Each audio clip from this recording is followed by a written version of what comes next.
What happens when a single choice erases your future and strands you on an island that doesn't exist on any map?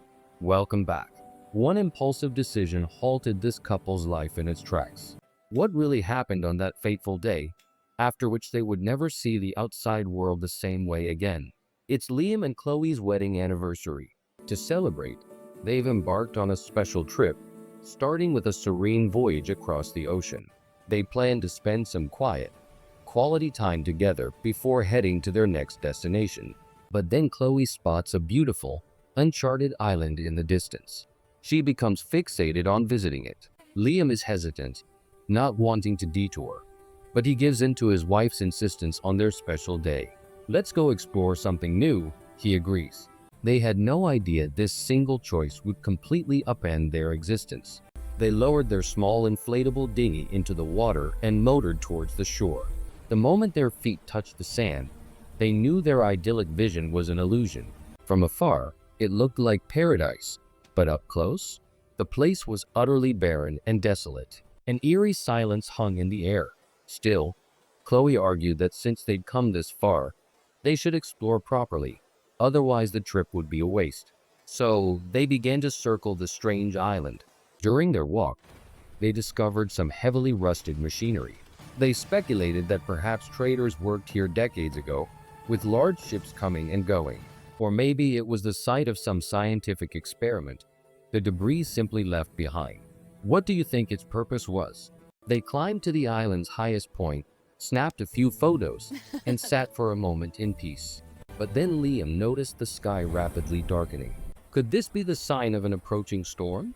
Lost in thought, Liam decided it was time to leave. Staying any longer felt dangerous. As they launched their little boat back into the water, they'd only made it a short distance before the storm unleashed its full fury. The waves grew monstrous. If they remained in the water for even a few more minutes, they'd surely be swamped. They made the quick decision to turn back, which was the only safe option. But it meant they would have to spend the night on this mysterious island. They fashioned a small shelter in a cove and huddled by a tiny fire, waiting for the night to pass. The following morning, however, would bring a challenge far greater than the storm, because when they looked toward the ocean, their primary boat was nowhere in sight. Chloe suspected Liam might have forgotten to drop the anchor in his haste, but he was certain he had. He reasoned that the violent storm must have tossed the boat around, perhaps drifting it somewhere nearby. They decided to use their small dinghy to begin a search, but after traveling a great distance, they found absolutely nothing. Their boat was gone, vanished without a trace. Chloe's suspicion might have been correct after all, but Liam still couldn't accept it. He had circled the entire island. He had to face the reality that he made a mistake.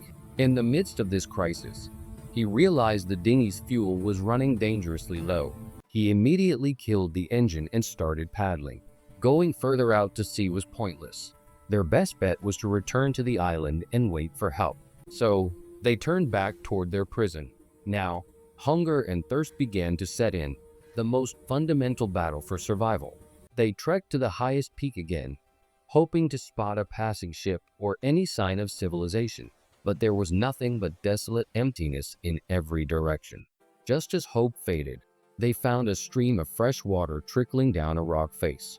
They drank deeply, quenching a 2-day thirst. Near the water, they also found small sea snails, which they ate to regain some energy. A new thought sparked in their minds.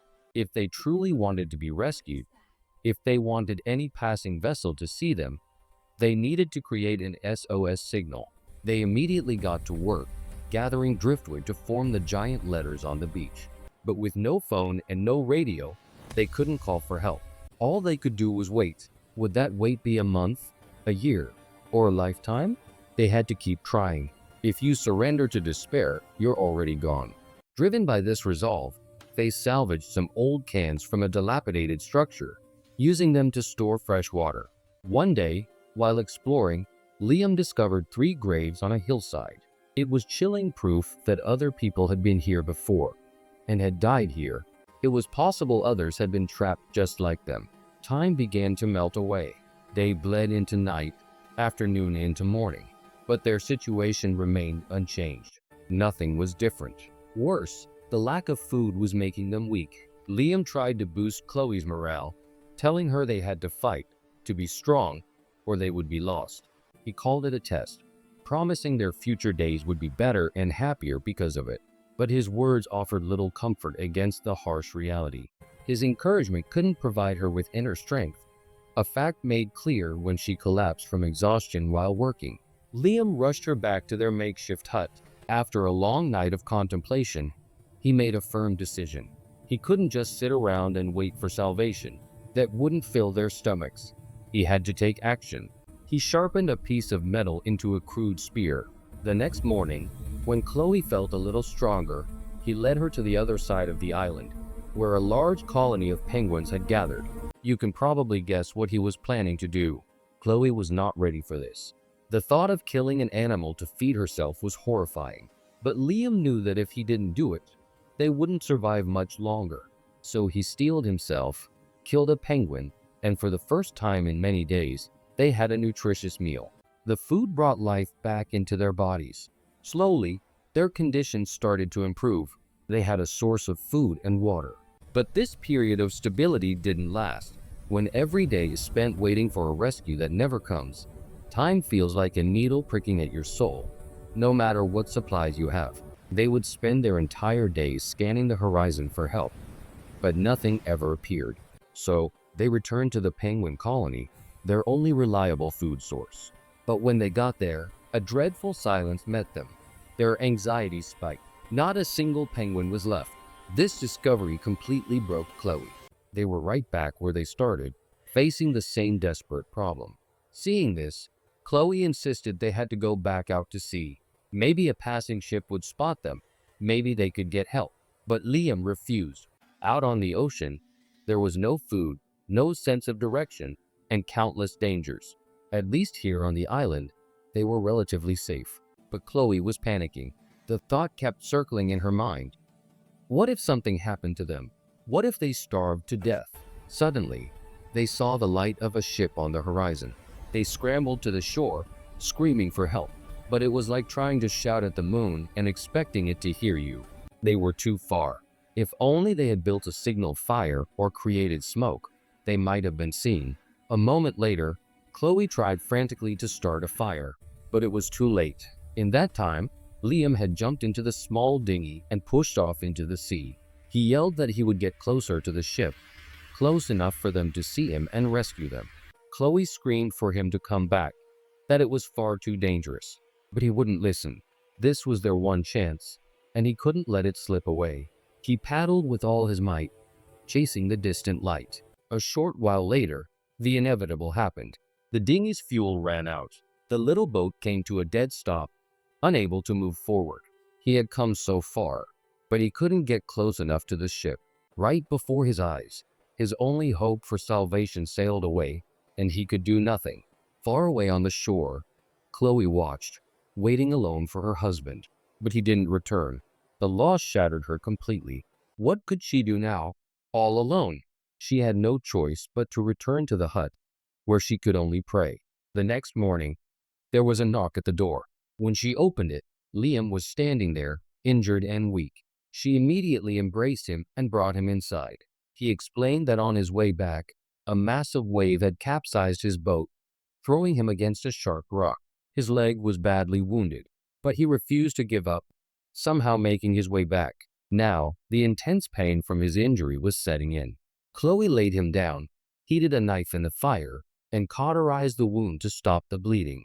The pain was so excruciating that he passed out. In that moment, Chloe understood that everything now rested on her shoulders. She would have to manage everything: food, water, their entire survival. Her husband was now unable to even walk. When he regained consciousness, he told her he hadn't done it on purpose. He knew how hard things would now be for her, but she bolstered his spirits, assuring him she could handle it. Days turned into weeks again. You might not have even realized it, but the couple had now been stranded for over a month, living in this desolate place with only each other for company. This is why I said at the beginning that one decision would freeze their lives in time. One day, while out gathering supplies, Chloe felt a change in the air. The mountains in the distance were capped with snow. Winter was approaching. This meant the danger was about to escalate dramatically. She went to her husband and said they had to leave the island, but Liam refused. He was still in no condition to travel. Chloe agreed outwardly, but inwardly she knew this was a critical moment. They had to make a move, or they would both freeze to death here. Her husband had always struggled with making the hard choices. That's why he failed to catch the ship that day. That same morning, Chloe said again they should try the sea. Maybe they would be seen. If he had just listened to her that day, the ship might have noticed them. But there was no use for regrets. A decision had to be made. So one night, while Liam slept, she gathered some supplies and left. Someone has to take the first step into the dark. She went out alone, holding onto the hope that when she returned, she would bring help with her. But this journey was not going to be easy. Winter had arrived, and ferocious, bone-chilling winds swept across the land. For miles, there was nothing but a sea of white snow. But Chloe pushed forward, as if she had made a solemn vow. This time, it was do or die. She even slept on the frozen ground at night, only to get up in the morning and start walking again. But a moment came when her own body began to fail her. She felt she couldn't go on. In a moment of desperation, Chloe rubbed the freezing snow on her face to force her eyes to stay open, to keep moving. After 3 grueling days, she saw a red building in the distance. Was it a research center or a mirage born of desperation? It was her salvation. She ran to it and burst inside. It was empty, but it was filled with food and warm clothing. First, she cleaned herself up. Then she ate a full meal and explored the station. There were no people, but there was a snowmobile. It felt like a new life had been given to her. She quickly gathered food and supplies and sped back towards their hut. It was dark by the time she arrived, but when she got there, she saw that a violent storm had completely destroyed their shelter. Her husband was trapped underneath the debris, his body nearly frozen solid. She frantically dragged him out, loaded him onto the snowmobile, and raced back to the station. There, she covered him in warm blankets. Slowly, with time, his body warmed, and he began to recover. They were both overjoyed. They had a roof over their heads. Liam was finally healing. One night, they even shared a dance. Then, the day they had waited 42 agonizing days for finally arrived. A team of scientists returned to the station. They were saved. Chloe ran to Liam and hugged him, knowing that everything was finally going to be okay. And with that, their story comes to an end. Hey folks, we really appreciate you watching. If you enjoyed this story, please hit that like button for us here at Winds of Thought. We are planning a Q&A soon, so if you have any questions for us, drop them in the comments below. We'll be sure to answer them. See you in the next video. Thanks for watching. Peace out.